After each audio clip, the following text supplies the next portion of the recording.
Yo, we've got the budget to mid king is back. The successor to the Samsung Galaxy A50. We've got the A51 in, what's this, Prism Blue it's called here? Yes, it is. 128 gig. As ever, links will be down in the description box below if you're after one.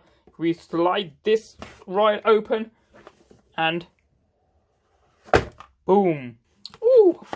SIM card tray eject tool and some paperwork that you're not going to read, so there you go. Oh, that does look nice. Perfect size there. If I just bring in my Pixel, it's just slightly bigger than the Pixel. Absolutely gorgeous. Leave that to one side for a moment. 3-pin UK power adapter.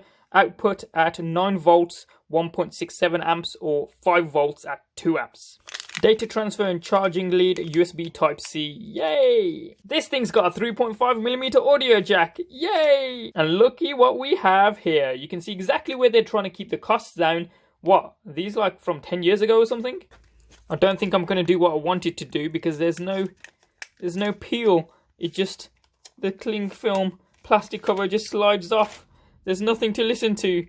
Oh no! I really do like this Prism Blue colour. It looks absolutely gorgeous. And if we hopefully get to see, it's like a two-tone. So you've got these lines going down the back here.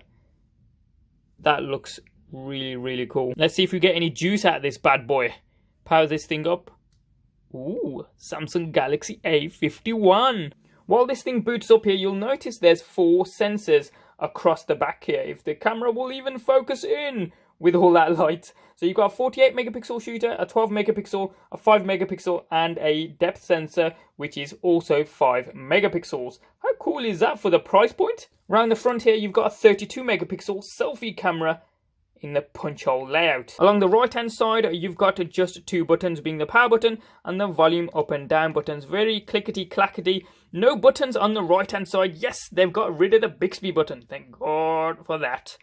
We've only got, if we look up here, the SIM card tray eject tool, which also has a micro SD card slot in there as well. Down the bottom, you've got the 3.5mm audio jack, USB Type-C data transfer and charging port, the microphone and the speaker along the right hand side, and up top you got the secondary microphone up here. Incidentally, the banding that goes right the way around doesn't feel like metal. That does seem like that is plastic, but hey ho, it looks absolutely gorgeous. Brightness all the way up here, and this looks absolutely beautiful. This has got 128 gigs of internal storage, so 6 gigabytes of RAM, and it's rocking a 4000 milliamp hour rated battery.